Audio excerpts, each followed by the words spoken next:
अली के चिश्ती साहब, आप रियाज में मौजूद हैं, ज़रा बताइएगा। हमारे यहाँ लोगों को, पाकिस्तानियों को बड़ी तशवीश है कि सऊदी अरब में जो पाकिस्तानी हैं, क्योंकि दुबई में भी 2 मज़ीद पाकिस्तानी मारे गए हैं ये हमले में जो ईरान की तरफ से हो रहे हैं। 2 पाकिस्तानी पहले भी मारे जा चुके, 4 हो गए हैं। तो सऊदी अरब में सिचुएशन क्या है? ख़ास तौर पर अभी मैं पढ़ रहा था, अब्बास अरागची साहब का बयान आया है कि अमरीकी अड्डे किसी भी सरजमीन पर हों निशाना बनेंगे। और साथ कल सऊदी अरब ने यह कहा है कि अगर अब ईरान ने टारगेट किया सऊदी अरब के अंदर किसी भी जगह को, तो उसको हम रिटेलिएट करेंगे। कैसे देखते हैं आप इस सिचुएशन को? जी जी, अब साहब इसे थोड़ा सा हमें इसका पस मंजर देखना पड़ेगा। जब ऑफ कोर्स इसमें पाकिस्तानी भी रिएक्शन है। देखिए, Pakistan was in part and parcel of the negotiation जो बैक चैनल चल रही थी between Iran and Saudi Arabia और वाइडर। ऑफ कोर्स पाकिस्तान की बात मानी ईरानियों ने, ऑफ कोर्स इनिशियली, और ऑफ कोर्स जो है वो उसकी intensity attack on Saudi Arabia कम थी, यूएई पे ज्यादा थी, बहरीन पे ज्यादा थी, कुवैत पे ज्यादा थी। अब वो हुआ ये कि ऑफ कोर्स कि जब प्रेसिडेंट ऑफ ईरान जो है वो कल उन्होंने एक स्टेटमेंट दिया कि जी वी अपोलोजाइज कि हमारे नेबर्स को हम हिट नहीं करना चाहते, तो उसके 20 मिनट बाद यूएई पे अटैक हुआ, बहरीन पे अटैक हुआ, कुवैत पे अटैक हुआ, फिर सऊदी अरेबिया पे ऑफ कोर्स अटैक हुआ, फिर ड्रोन भी है और आज भी यही सिलसिला है। तो इससे एक बात वाजे हो जाती है from the middle east perspective.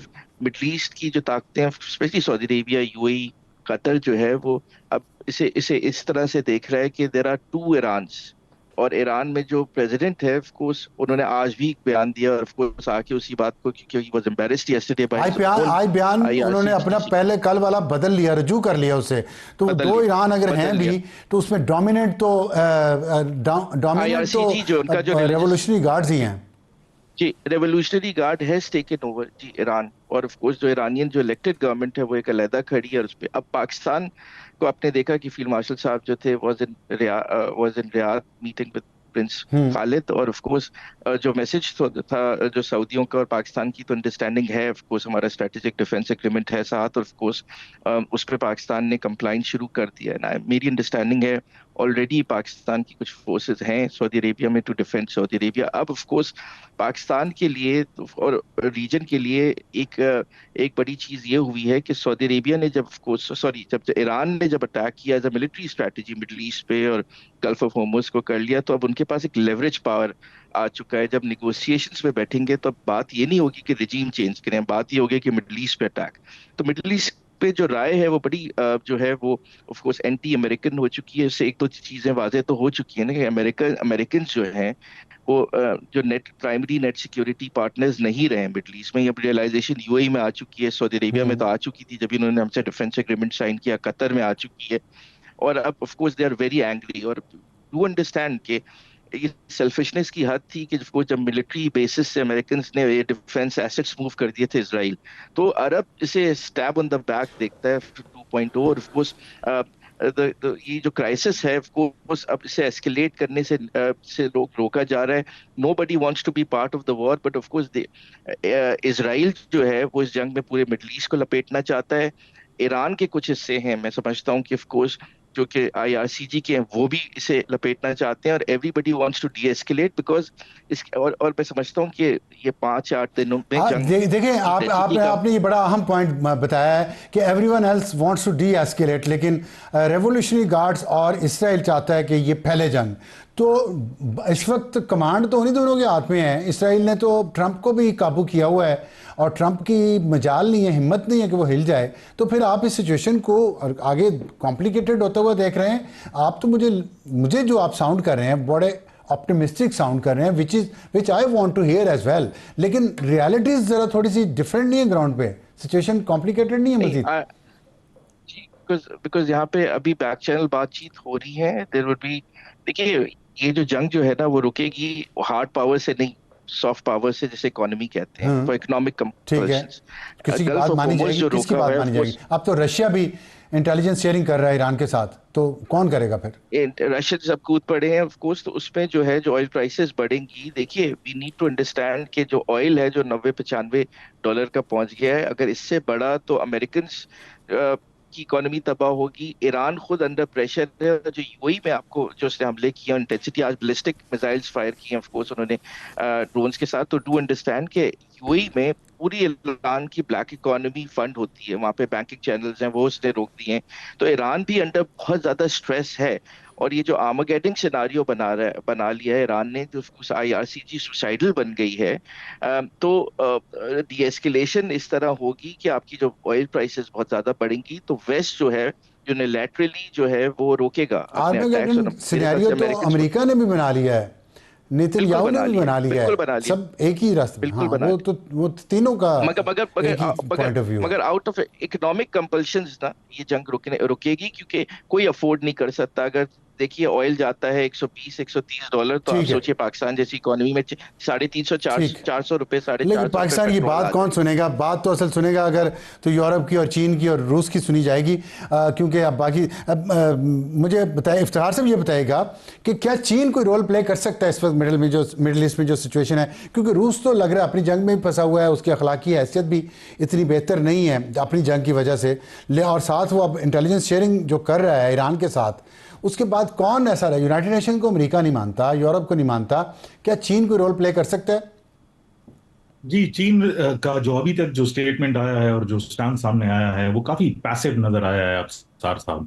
और उनकी जो फॉरेन पॉलिसी है और उनके जो फॉरेन अफेयर्स हैं, उन्होंने कंसिस्टेंटली एक बात की है। जब वेनेजुएला वाला वाकया भी हुआ और जब ईरान का वाकया भी हुआ, दोनों बार उन्होंने कहा कि हमारा उनके साथ कोई डिफेंस एग्रीमेंट दोनों ममालिक के साथ नहीं है, and that's the only statement they gave. और कंसिस्टेंटली एक ही बात करता हुआ आया है कि डिप्लोमेटिकली इसको जो है वो हल करना चाहिए।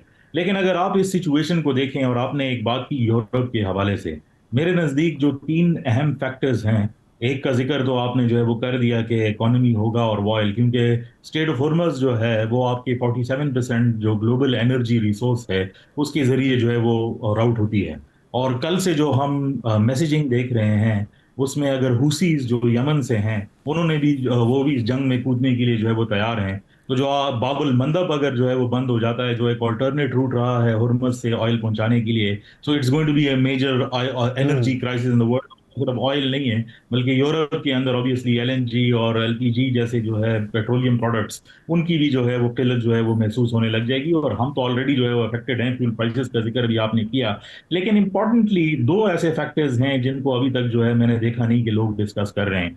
एक तो यूरोपियन फैक्टर, क्योंकि ये जो अली जो बात कर रहे हैं वो इम्पोर्टेंट इसलिए है क्योंकि बातचीत जो है वो होगी, और बहुत सारे ऑब्जर्वर्स, डिप्लोमैट्स और जो हमारे फ्रेंडली ममालिक हैं, अगर उनका एनालिसिस भी हम देखें तो उसके अंदर यही बात सामने आती है कि ये जंग किसी वक्त तक रुकेगी। और उसके दो मेजर फैक्टर्स हैं, एक ये कि इकोनॉमिक, और दूसरा ये कि जो जंग लड़ी जा रही है, डिस्पाइट द फैक्ट कि यूएस और इसराइल के साथ अपना आर्सेनल जो है वो बहुत ठीक। ज्यादा है, लेकिन वो ईरानियन इकोसिस्टम के अंदर जो है वो लड़ रहे हैं। तो दोनों को रिप्लेनिशमेंट की जरूरत पड़ेगी ठीक। ताकि वो आर्सेनल जो है उसको जो है इम्प्रूव कर सके। और तीसरा जो है इंपॉर्टेंट फैक्टर है वो ठीक। ऑब्वियसली पॉपुलेशन डायनामिक्स का है, जिसमें बहरीन और पाकिस्तान जो है वो स्टैंड आउट करते हैं शिया पॉपुलेशन के एतबार अच्छा, से। ब्रीफली बता दीजिएगा, अफगानिस्तान के इशू पे भी चीन ने कोई मीटिंग की है? चीन के सफीर ने वहाँ पे अफगानिस्तान में मुल्ला मुत्तकी से, वो कोई ब्रेक थ्रू हो जी सकता है वहाँ पे? जी, तो वो मैं बहुत क्लियरली आपको जो है अफसार साहब बता दूं, जितने जराये से चाइना में बात हुई है या पाकिस्तान के अंदर बात हुई है, स्पेशल एडवाइजर थे जो आज उधर अफगानिस्तान में जो उनके एक्टिंग फॉरेन मिनिस्टर है मुत्तकी साहब, उनसे उन्होंने मुलाकात की और उसमें वही रिवायती स्टेटमेंट है। और वो कल या परसों जो है वो अच्छा। इस्लामाबाद में होंगे और उनका पैगाम जो है वो लेकर आ रहे हैं। इंपॉर्टेंटली ये है कि ठीक। ठीक पाकिस्तान है। के स्टैंड के अंदर जो है 5 पॉइंट्स हैं, जिसके अंदर वो बात जो है वो जरूरी है कि इस बार उन्होंने ये बात की है कि ना सिर्फ जो है वो तालिबान जो पाकिस्तानी हैं उस साइड पर जो पाकिस्तान को टारगेट कर रहे हैं उनके खिलाफ एक्शन लेना होगा, बल्कि उनको पाकिस्तान के हैंड ओवर भी करना है। तो मसला जो सारी बात का है वो ये है कि जो पाकिस्तान का पॉइंट है वो तालिबान मानेंगे या नहीं, वही उसका डी एस्केलेशन होगा। इसके बगैर मुझे कोई बाहर का रास्ता ठीक है। नजर नहीं आता। ठीक। अब ठीक। साहब, अली बस साहब, बस एक आखिर कहूंगा में कि सिर्फ ये बता दें, ये बता दें, सिर्फ प्रोग्राम हमारा वक्त बिल्कुल ख़त्म हो रहा है, कि जो कॉस्ट है वॉर की, पहले ऑयल वॉर थी, अब ये आबी जंग भी बन जाएगी, जो पानी नहीं, साफ करने के प्लांट्स पे हमले अभी शुरू हो जी गए। जी जी जी, अभी जंग तो बन चुकी है ये, ऑफ कोर्स। और मैं उसे स्टार्ट देखता हूँ जब से आपने देखा कि एक ईरानियन वॉरशिप को टारगेट किया था। Of course it started with that, gulf of Hormuz में। ऑफ कोर्स अभी तक ईरान ने माइन नहीं किया है ऑफ कोर्स, और वहां पे जो फिजिकल ब्लॉकेड नहीं है इंश्योरेंस की वजह से और वॉर टाइम इंश्योरेंस, हाँ, पर डिसैलिनेशन नहीं, प्लांट्स को मैं जो उसकी हिट बात कर करूँ रहे जो हैं ऑफकोर्स बहरीन में, डिसैलिनेशन प्लांट्स हैं उनकी, जी साफ पानी डिसैलिनेशन जहां को से आ जो रहा है। कर रहे जी, जहाँ पे वो कर रहे हैं, this is extremely extremely, these are red lines, और ये अगर यहाँ पे ऑफ कोर्स होती है तो ऑफ कोर्स आप सोचिए कि you are actually hitting the core of the middle east, जहाँ पे ठीक है, पानी की फराहमी है, डिसलेशन, राइट, अगर नहीं रुका तो ऑफ कोर्स आप देखेंगे अरब रिटेलिएशन ठीक है। ऑफ कोर्स ऑन ईरान, और ये बड़ी जंग होगी।